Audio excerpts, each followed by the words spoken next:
பொன்னியின் செல்வன் ஐந்தாம் பாகம் தியாகச் சுடர். அத்தியாயம் 74. நானே முடிசூடுவேன்.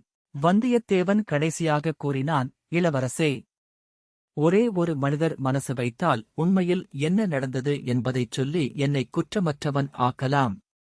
அந்த ஒருவர் பெரிய பழுவேட்டரையர்தான்.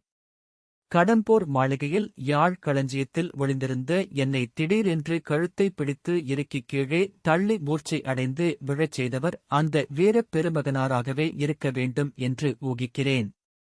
வேறு யாரும் அங்கு அச்சமயம் வந்திருக்க முடியாது. நந்தினிதேவி பேரில் சந்தேகங்கொண்டு அந்த கிழவர்தான் அவ்வாறு காளாமுக செய்வராக உருக்கொண்டு மறைவிடத்திலிருந்து அங்கு என்ன நடக்கிறது என்று பார்ப்பதற்காக வந்திருக்க வேண்டும். காளாமுக சைவக் கூட்டத்தைச் சேர்ந்த இடும்பன்காரி அவருக்கு இரகசிய வழியில் வருவதற்கு உதவி செய்திருப்பான். ஆனால் அந்த மாபெரும் வீரருக்கு என்னை முதல் பார்த்தபோதே என் மீது வெறுப்பு உண்டாகிவிட்டது. அந்த வெறுப்பு பிறகு நாளுக்கு நாள் அதிகமாகியே வந்தது. அவர் என் உயிரைக் காப்பாற்றுவதற்காக முன்வந்து அங்கு உண்மையில் நடந்ததைச் சொல்லப் போவதில்லை. நான் இந்த பயங்கரமான பழி பூண்டு இருந்தால் அவருக்கு ஒருவேளை சந்தோஷமாகவே இருக்கும். ஆகையால் இளவரசே, எனக்கு தப்பிச் செல்வதற்கு அனுமதி கொடுங்கள். முடிந்தால் நான் ஈழ நாடு சென்று அங்கே பாண்டிய குலத்து மணிமுடியையும் இரத்தினஹாரத்தையும் தேடிக் கண்டுபிடிப்பேன். அல்லது இங்கேயே உங்கள் கைவாளால் என்னைக் கொன்றுவிடுங்கள். என்னிடம் அளவிலாத அன்பு வைத்திருந்த தங்கள் தமையனாரைக் கொன்ற பழியைச் சுமந்து நாச்சந்தியில் கழுவில் ஏற்றப்படும் கதிக்கு என்னை ஆளாக்காதீர்கள். அதைக் காட்டிலும் தங்கள் கைவாளினால் இறப்பது எனக்கு எவ்வளவோ ஆறுதல் அளிக்கும். அல்லது இந்த கொடும்பாளூர் கோமகளின் கையினால் நஞ்சுண்டு இறந்தாலும் பாதகமில்லை. இவரும் தங்கள் திருத்தமக்கையுமே இந்த அனாதையின் பேரில் கருணை கொண்டு யமலோகத்தின் வாசற்படி வரைக்கும் சென்றிருந்தவனை திரும்பவும் இவ்வுலகத்துக்கு கொண்டு வந்து சேர்ந்திருக்கிறார்கள். இதற்காக இவர்களுக்கு நான் நன்றி செலுத்தப் போவதில்லை. இவ்வாறு வந்தியத்தேவன் கூறியபோது வானதி இளவரசரை நோக்கி, கேளுங்கள் ஐயா, நீங்களே கேளுங்கள். இந்தச் சுத்த வீரருக்கு போர்க்களத்தில் எதிரிகளுக்கு முன்னால் நின்று போரிட்டு வீர சொர்க்கம் அடையும் விருப்பம் இல்லையாம். பெண்களின் கையினால் விஷம் அருந்திச் சாவதற்கு தவம் கிடக்கிறாராம் என்றாள். இளவரசே, இவரும் தங்கள் திருத்தமக்கையும் என் மீது சொல்லும் நிந்தை மொழியினாலேயே என்னைக் கொன்று விடுவார்கள் போலிருக்கிறது. அதைவிட இவர்கள் கையினால் நஞ்சு அருந்தி இறப்பது விசேஷம் அல்லவா என்றான் வாணர் குல வீரன் வந்தியத்தேவன். அருள்மொழிவர்மர் இந்த பேச்சுக்களையெல்லாம் பாதி கவனத்துடனேதான் கேட்டுக் கொண்டிருந்தார். அவருடைய மனத்திற்குள் வேறு எதைப் பற்றியோ தீவிரமாக சிந்தித்துக் கொண்டிருந்ததாக தோன்றியது. சட்டென்று ஒரு குதி குதித்து எழுந்து நின்று, ஆகா, நான் முடிவு செய்துவிட்டேன். நானே சோழ நாட்டின் சக்கரவர்த்தியாக முடிசூட்டிக் கொள்வேன். நாடு நகரமெல்லாம் மக்கள் அருள்மொழிவர்மனே திருமுடி சூட்ட வேண்டும் என்று கோஷம் செய்கிறார்கள். போர் வீரர்களின் விருப்பமும் அதுவே. அவர்கள் எல்லாருடைய விருப்பத்தையும் நிறைவேற்றுவேன். எதற்காகத் தெரியுமா? உன்னை குற்றம் அற்றவன் என்று விடுதலை செய்வதற்காகத்தான். அதனால் எனக்கு ஏதேனும் அபகீர்த்தி வருவதாக இருந்தால் வரட்டும். அது என்னை பாதியாது. என் பேரில் விரோதப்பான்மை கொண்ட சிற்றரசர்கள் சிலர் ஒருவேளை அந்த அபகீர்த்தியை பரப்புவதற்கு முயலலாம். ஆனால் மக்கள் அதை நம்பமாட்டார்கள். சிற்றரசர்கள் என் பேரில் குற்றம் சுமத்தத் துணிந்தால் அது அவர்கள் பேரிலேயே திரும்பிப் போய்ச் சேரும். கடம்பூர் மாளிகைக்கு சிற்றரசர்கள் விருந்துக்கு அழைத்து அவரைக் கொன்று விட்டார்கள் என்று என்னால் திருப்பிச் சொல்ல முடியும். அத்தகைய நம்பிக்கை துரோகத்துக்காகவும் இராஜ குல துரோகத்துக்காகவும் அவர்கள் எல்லாரையும் தண்டிக்கவும் என்னால் முடியும். எது எப்படியானாலும் நானே முடிசூட்டிக் கொள்ளப் போகிறேன். என் தந்தை தமக்கே இவர்களின் விருப்பத்துக்கு விரோதமாக நடந்தாலும் நடப்பேன்.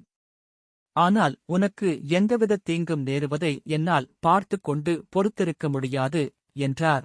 வானதி ஒரு குதூகலத்துடன், தங்களுடைய இந்த வார்த்தைகளை கேட்பதற்கு இளைய பிராட்டி இங்கே இல்லாமற் போனாரே, அவர் முன்னிலையிலும் ஒரு தடவை இந்த வார்த்தைகளைச் சொல்லுங்கள் என்றாள். ஒரு தடவை என்ன? பல தடவை சொல்லுகிறேன். காரியத்திலும் இதை செய்து காட்டுகிறேன் என்றார் பொன்னியின் செல்வர். வந்தியத்தேவன் தன் கண்களில் துளித்த கண்ணீரை துடைத்துக் கொண்டு, ஐயா, ஏழையும் அனாதையுமான என் காரணமாக தாங்கள் தங்களுடைய மன உறுதியை மாற்றிக்கொண்டு முடிசூடுவதற்கு முன் வந்தால் அது சோழ நாடு செய்த பாக்கியமாகும். உண்மையைச் சொல்லுவதாக இருந்தால், மதுராந்தகத்தேவரை நான் அறிந்தவரையில் அவர் முடிசூடச் சிறிதும் தகுதியில்லாதவர். பெண்களைப் போல் மூடுபல்லக்கிலே பிரயாணம் செய்து இராஜ்யத்துக்காக சதி முயற்சிகளிலே ஈடுபடுகிறவர் ஒரு சாம்ராஜ்யத்தை ஆளத் தகுதியுடையவரா? விஜயாலய சோழரும் பராந்தக சோழரும் அலங்கரித்த சோழ சிங்காதனத்தில் இத்தகைய கோழைத்தனமே உருக்கொண்டவர் ஏறுவது நியாயமா? இதை இந்நாட்டு மக்கள் விரும்பாததில் வியப்பு ஒன்றுமில்லை என்று குரல் தழுதழுக்கக் கூறினான். இதை உணர்ந்துதான் மதுராந்தகத்தேவரே மாயமாய் மறைந்து விட்டார் போலிருக்கிறது என்றாள் வானதி. ஆம், ஆம். அவரை தேடிக் கண்டுபிடிக்கும் பிரயத்தனத்தை இனி விட்டுவிடப் போகிறேன். நானே முடிசூட்டிக் கொள்ளப் போகிறேன் என்றார் அருள்மொழிவர்மர். இதைக் கேட்டுக்கொண்டே அச்சமயம் அவ்வரையினுள் பிரவேசித்த குந்தவை, தம்பி, அந்த ஆசையை அடியோடு விட்டுவிடு. உனக்குச் சிங்காதனமும் இல்லை, மணிமகுடமும் இல்லை. என் அருமை தோழி வானதி தஞ்சை சிங்காதனத்தில் ஏறுவதில்லை என்று சபதம் செய்திருப்பதை மறந்துவிட்டாயா?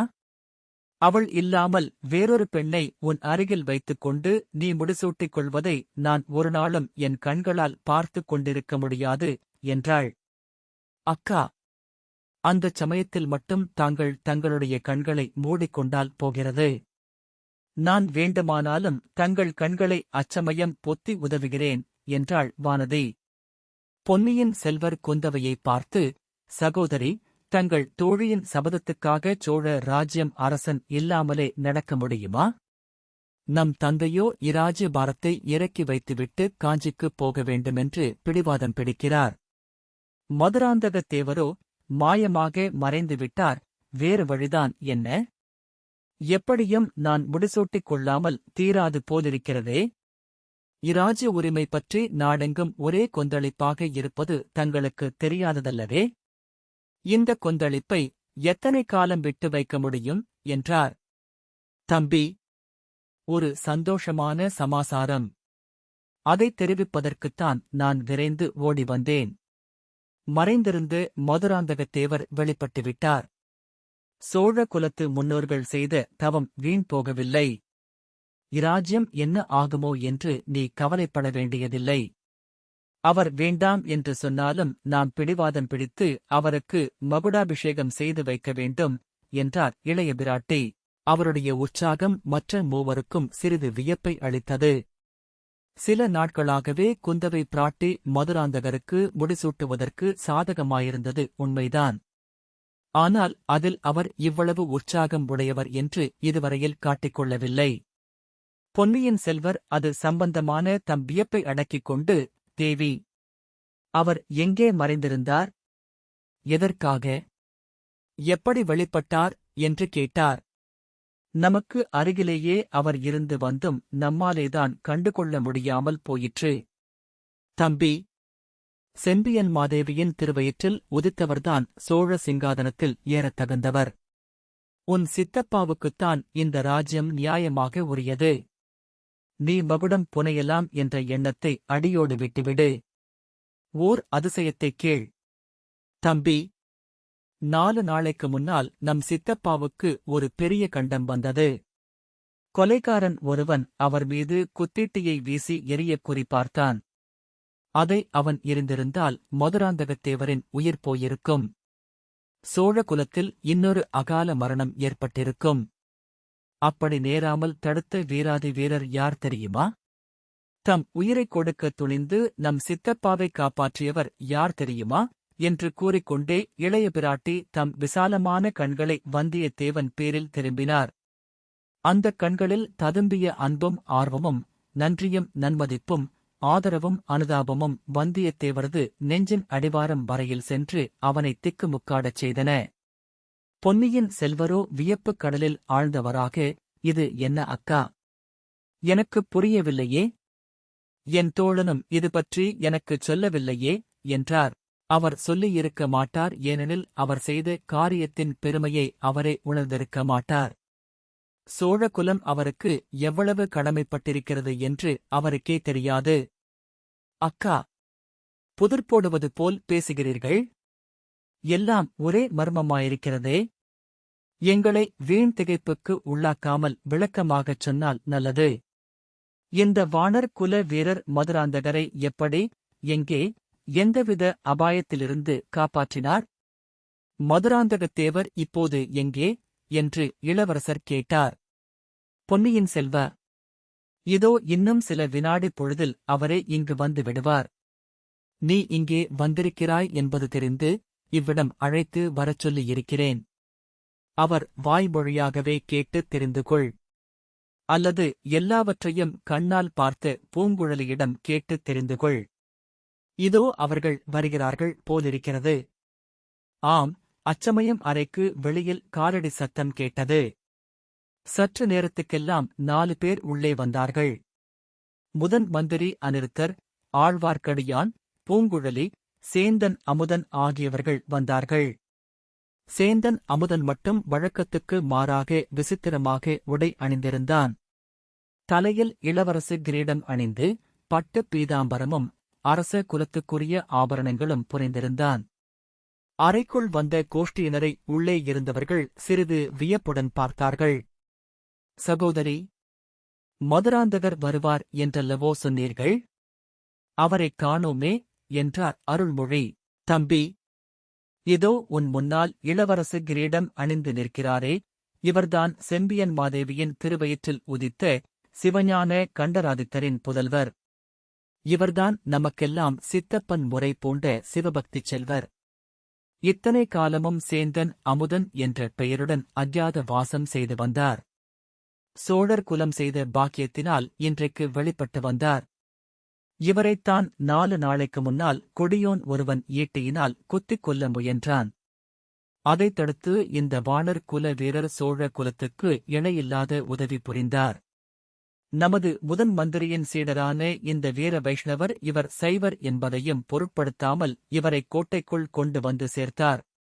இச்சமயத்தில் திருமலை குறுக்கிட்டு, தேவி, இச்சைவருக்கு நான் எந்தவித உதவியும் செய்யவும் இல்லை, செய்ய விரும்பவும் இல்லை.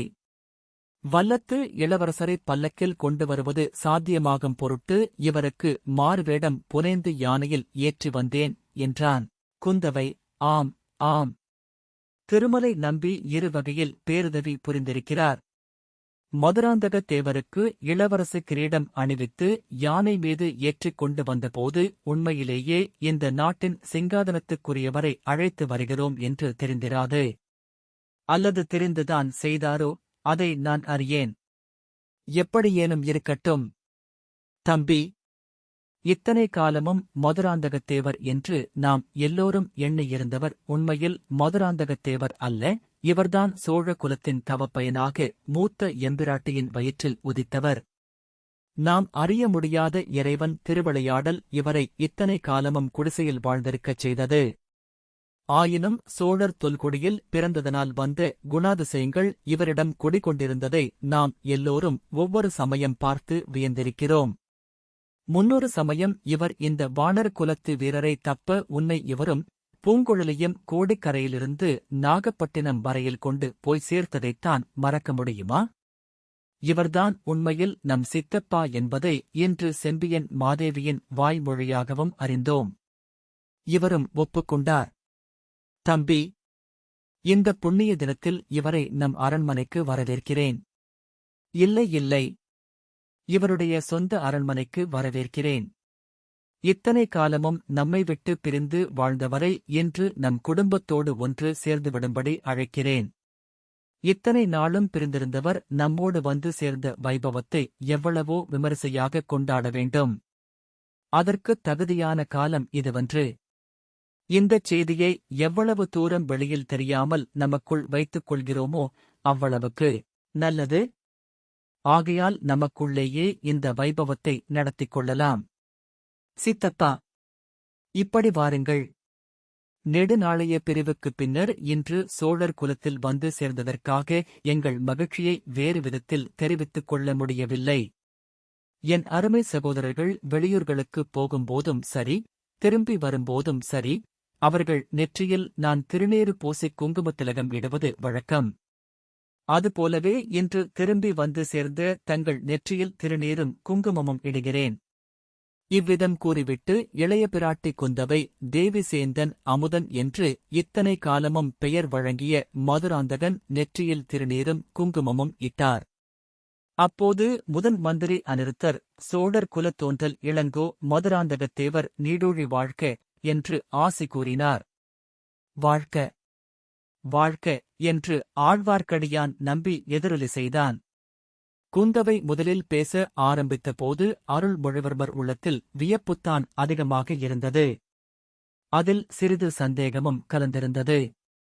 இதெல்லாம் தம் திருத்தமக்கையாரின் விளையாட்டோ, ஏதேனும் ஒரு முக்கிய காரணம் பற்றி இவ்விதம் பேசுகிறாரோ என்று கூட எண்ணினார். போகப் போக அவருடைய ஐயம் தீர்ந்துவிட்டது. குந்தவை தேவியின் வார்த்தைகள் இதய அந்தரங்கத்திலிருந்து வந்த அன்புணர்ச்சி ததும்பிய வார்த்தைகள் என்பதை அறிந்தார். அவர் பெரிதும் போற்றிய தமக்கையின் உள்ளத்தில் பொங்கிய உணர்ச்சி வெள்ளம் அவரையும் ஆட்கொண்டு விட்டது. குந்தவை தேவி திலகமிட்டதும் அருள்மொழித்தேவர் சேந்தன் அமுதன் அருகில் சென்று, சித்தப்பா, முன்னமே தங்களிடம் நான் அன்பு கொண்டிருந்தேன். தாங்கள் என் சகோதரராயிருக் கூடாதா என்று எண்ணியதுமுண்டு. நமக்குள் இருக்கும் இரத்தத் தொடர்புதான் அத்தகைய உணர்ச்சியை எனக்கு அளித்தது போலும் என்று கூறிச் சேந்தன் அமுதனை ஆலிங்கனம் செய்து கொண்டு கண்ணீர் பெருக்கினார். வந்தியத்தேவன், ஆகா, நான் முன்னமே கொஞ்சம் சந்தேகித்தேன். சேந்தன் அமுதன் என்கிற சிவபக்தருக்குள்ளே பரம்பரையான வீர இராஜகுலம் எங்கேயோ ஒளிந்து கொண்டிருக்கத்தான் வேண்டும் என்று எண்ணினேன். இல்லாவிட்டால் ஊரும் பேரும் இல்லாதவனாக வந்த எனக்கு அடைக்கலம் தந்து ஆதரித்து ஊரை விட்டு ஓடவும் உதவி செய்திருப்பாரா? பேரரசர் மகனே, முன்னொரு தடவை எனக்குச் செய்து உதவியை எனக்கு மறுபடியும் செய்து அருள் புரியுங்கள். தங்களுடைய மகுடாபிஷேக வைபவத்தை பார்க்கக் கொடுத்து வைக்கவில்லையே என்று வருத்தமாய்த்தானிருக்கிறது. என்ன செய்யலாம்? ஒரு விஷயத்தில் எனக்கு மிக்க மகிழ்ச்சி. சேந்தன் அமுதனாருக்கு சோழ சாம்ராஜ்யம் சொந்தமாவதிலே கூட எனக்கு அவ்வளவு திருப்தியில்லை. எனக்கு கடல் கடக்க உதவி செய்த பூங்குழலி அம்மை மகாராணி ஆகப் போவதிலேதான் எனக்கு பூரிப்பு. சமுத்திரகுமாரியின் ஆசை கனவு இவ்வளவு விரைவில் நிறைவேறப் போகிறது என்று அவரே எதிர்பார்த்திருக்க மாட்டார் என்றான். குந்தவை குறுக்கிட்டு, ஐயா, தாங்கள் இன்னும் சில நாள் இவ்வளவு அதிகமாக பேசாமலிருந்தால் நல்லது. அப்போது உடம்பு குணப்பட்டு தப்பி ஓடுவதாயிருந்தாலும் விரைவாக ஓட முடியும் என்றாள். பின்னர், தம்பி அருள்மொழி, இத்தனை காலமும் நமது அருமை பாட்டியார் தமது திருமகனுக்கு மகுடம் சூட்டுவதை ஏன் ஆட்சேபித்தார் என்பதை இப்போது நாம் அறிந்து கொண்டோம். நமக்குக் கூட பழைய மதுராந்தகர் முடிசூடுவதில் அவ்வளவு திருப்தியில்லாமலிருந்தது. வீர சோழ குலத்தில் பிறந்தவர்களிடம் இருக்க வேண்டிய குணாதிசயங்கள் அவரிடம் இல்லை. நமது பாட்டியார் எவ்வளவோ முயன்று பார்த்தும் சிவபக்தி அவருடைய உள்ளத்தில் ஒட்டவில்லை. வீரம் என்பது அவரிடம் மருந்துக்குக் கூட இல்லை. அப்படியிருந்தும் ஒருவாறு நாம் அவருக்கே முடிசூட்டுவதற்கு மனத்தை சரிப்படுத்திக் கொண்டோம். இந்த புதிய மதுராந்தகருக்கு பட்டம் கட்டுவதில் நமக்கெல்லாம் திருப்தி என்பது மட்டுமில்லை, குதூகலமும் பூரிப்பும் அடைகிறோம்.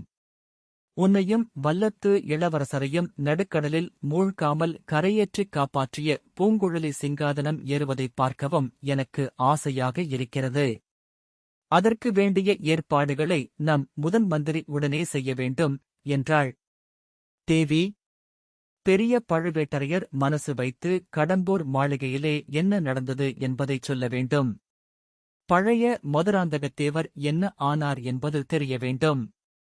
இந்த 2 காரியமும் ஆவதற்கு முன்னால் மகுடாபிஷேகத்துக்கு நாள் வைப்பது எப்படி என்றார் அநிருத்தர். பெரிய பழுவேட்டரையரிடம் நான் கேட்டுக்கொள்கிறேன். பழைய மதுராந்தகரை கண்டுபிடிப்பது உங்கள் பொறுப்பு என்றாள் குந்தவை. அப்போது சேந்தன் அமுதன் என்று நாம் அதுவரையில் அழைத்து வந்த இளவரசர் மதுராந்தகத்தேவர் பொன்னியின் செல்வரை பார்த்துக் கூறினார். இளவரசே, தாங்கள் என்னை சித்தப்பா முறை வைத்து மரியாதையாக அழைத்தீர்கள். இவர்களும் என்னை இளவரசர் என்று அழைக்கிறார்கள். ஆனால் தங்களை நான் மகனே என்று அழைப்பது சாத்தியமில்லை. 22 ஆண்டு எளிய குடிசையில் காலம் கழித்தவன் திடீரென்று இன்றைக்கு என்னை பேரரசர் குலத்தில் பிறந்த இளங்கோவாக கருதிக் கொள்ளவும் முடியவில்லை. உங்கள் எல்லாருக்கும் ஒரு விண்ணப்பம் செய்து கொள்கிறேன். வந்தியத்தேவர் தப்பி ஓட காரணமாக இருந்ததற்காக என்னை சில நாள் பாதாளச் சிறையில் அடைத்திருந்தார்கள். அப்போது பக்கத்து அறையிலிருந்தவன் மூலம் இன்று வெளியான செய்தியை நான் அறிந்தேன். ஊமைத் தாயின் பிள்ளை அரண்மனையில் அரச குமாரனாக வளர்கிறான் என்றும், இராஜ குலத்துக் குழந்தை ஊமைத் தாயின் வீட்டில் வளர்ந்து வருகிறான் என்றும் அவன் கூறினான். அப்போதே எனக்கு உண்மை தெரிந்துவிட்டது. உலகம் போற்றும் செம்பியன் மாதேவி என்னிடம் காட்டிய அன்பின் காரணத்தை ஊகித்துக் கொண்டேன். அவர் என்றாவது ஒருநாள் என்னை மகனே என்று அழைக்க வேண்டும் என்று ஆசைப்பட்டேன். அந்த ஆசை இன்று நிறைவேறிவிட்டது. இதற்கு மேல் நான் ஒன்றும் விரும்பவில்லை. முதல் மந்திரி குறுக்கிட்டு, இளங்கோவே, தாங்கள் விரும்புகிறீர்களா இல்லையா என்பது கேள்வி அல்லவே. எது நியாயம், எது முறைமை என்றுதானே யோசிக்க வேண்டும் என்றார். ஆகா, நன்றாக யோசியுங்கள். என்னை பற்றிய வரையில் யோசனை அவசியமே இல்லை. ஏற்கனவே தீர்க்கமாக யோசித்து முடிவு செய்துவிட்டேன். பூங்குழலி பலமுறை என்னிடம் அரசகுமாரனை மணந்து அரியாசனம் ஏறப்போகிறேன் என்று கூறினாள். அதனாலேயே என் அந்தரங்க காதலை நிராகரிப்பதாகவும் சொன்னாள். அப்போதெல்லாம், பெண்ணே, உண்மையில் நான் அரசகுமாரன்தான். நான் விரும்பினால் இந்தச் சோழ சாம்ராஜ்யம் என்னுடையதாகும் என்று கூற என் உள்ளமும் நாவும் துடிதுடித்தன. அந்த ஆர்வத்தைக் கட்டுப்படுத்திக் கொண்டேன். நாடாளும் ஆசை என் உள்ளத்தில் என்றும் புகழாகாதென்று இறைவனை வேண்டிக் கொண்டேன். அந்த வைராக்கியத்தை நிறைவேற்றும் பொருட்டு பூங்குழலியை தியாகம் செய்யவும் உறுதி கொண்டிருந்தேன். நல்ல வேளையாக இந்தச் சமுத்திரகுமாரி தனக்குத் தகுதியில்லாத ஆசையை விட்டுவிட்டு இந்த ஏழை சிவாலயத் தொண்டனை மணந்து கொள்ள முன்வந்தாள். பூங்குழலி இங்கே குறுக்கிட்டு, ஐயா, எனக்குத் தகுதியில்லாத ஆசை என்று எப்படி கூறினீர்கள்? 3 உலகம் ஆளும் சக்கரவர்த்தினி ஆவதற்கும் நான் தகுதி உடையவளே. அப்படியிருந்தும் தங்களை மணந்து பூமாலை கட்டிப் பிழைப்பதற்கும் ஓடம் தள்ளி வாழ்நாளை கழிப்பதற்கும் இசைந்தேன் என்றாள். அப்படிச் சொல் பூங்குழலி. உன் தகுதியை நிலைநாட்ட இதுவே போதுமே. தகுதியும் தகுதியின்மையும் எப்படி ஏற்படுகின்றன? பிறப்பு ஒக்கும் எல்லா உயிர்க்கும் என்று தெய்வப் புலவரின் தமிழ் மறை கூறுகிறதே. ஆகையால் உன்னுடைய பழைய மனோரதத்தை நீ இப்போது கைவிட்டுவிட வேண்டாம். உன்னை கைப்பிடிக்கப் போகும் இந்த பேரரசன் மகனுக்கும் எங்களுடன் சேர்ந்து சொல்லு. சித்தப்பா, தாங்கள் தங்கள் பிறப்பின் உண்மையை அறிந்த பிறகும் இந்த ராஜ்யம் வேண்டாம் என்று வைராக்கியம் கொண்டிருந்தது நியாயந்தான். அது தங்கள் பிறவிக் குலத்தின் பெருந்தன்மையைக் காட்டுகிறது. இப்போது நாங்கள் எல்லாரும் சொல்லுகிறோம், சக்கரவர்த்தி சொல்லுகிறார், முதன் மந்திரி சொல்லுகிறார், நானும் என் சகோதரனும் சொல்லுகிறோம். என் தோழி வானதி சொல்வதுடன் அவளுடைய பெரிய தகப்பனாருடைய மனத்தையும் மாற்றிவிடுவதற்கு ஒப்புக்கொள்கிறாள். இப்போது ஏன் தாங்கள் மறுக்க வேண்டும் என்றாள் இளைய பிராட்டி குந்தவை தேவி. தேவி, நீங்கள் எல்லாரும் சொல்லுகிறீர்கள், ஆனால் இந்த ராஜ்யத்தில் குடிமக்கள் என்ன சொல்லுகிறார்கள்? அது உங்களுக்கு ஒருவேளை தெரிந்திராது. நாட்டு மக்களோடு பழகியுள்ள எனக்கு நன்றாகத் தெரியும். இந்த தஞ்சையிலும் பழையாறையிலும் குடந்தையிலும் கோடிக்கரையிலும் நாகைப்பட்டினத்திலும் ஜனங்களின் விருப்பம் என்ன என்று எனக்கு நன்றாய்த் தெரியும். பாண்டிய நாட்டிலும் பல்லவ நாட்டிலும் கொங்கு நாட்டிலும் ஈழ நாட்டிலும் உள்ள மக்களின் விருப்பத்தையும் நான் கேள்வியினால் அறிந்திருக்கிறேன். அருள்மொழிவர்மரே திருமுடி சூட வேண்டும் என்பதுதான் ஏகோபித்த மக்களின் வாக்கு. இவ்வளவு பெரிய பிரளய வெள்ளத்தை எதிர்த்து என்னால் நீந்த முடியுமா? நான் ஆசைப்பட்டாலும் இந்த பெரிய சோழ சாம்ராஜ்யத்தை என்னால் ஆள முடியுமா? கடவுளே, நீங்கள் எல்லாரும் பழைய மதுராந்தகர் என்று சொல்கிறவர் மீது ஜனங்கள் எவ்வளவு வெறுப்பு கொண்டிருந்தார்கள் என்பதை நான் அறிவேன். அந்த வெறுப்புக்கெல்லாம் என்னை உரிமையாளனாக்கி விடப் பார்க்கிறீர்களா? வேண்டாம், வேண்டாம். அவ்வளவு பெரிய தீங்கை எனக்குச் செய்ய வேண்டாம். நான் உங்களில் யாருக்கும் எந்தவித தீங்கும் செய்யவில்லையே. மற்றவர்களில் யாரும் இதற்கு மறுமொழி சொல்வதற்குள் பொன்னியின் செல்வர் கம்பீரமாக தலை நிமிர்ந்து நின்று, இந்த பேச்சு இத்துடன் நிற்கட்டும். நீங்கள் இந்த அறைக்குள் வரும் சமயத்தில் நான் சோழ ராஜ்யத்துக்கு முடிசூட்டிக் கொள்ளப் போகிறேன் என்று வந்தியத்தேவனிடம் சொல்லிக் கொண்டிருந்தேன். அதை நிறைவேற்றியே தீருவேன். முதிய எம்பிராட்டியின் திருவயிற்றில் உதித்த இந்த உத்தம தோழரின் கருத்தையும் அறிந்து கொண்டேன். இராஜ்ய உரிமை பற்றி இனி பேச்சு எதுவும் வேண்டாம் என்றார்.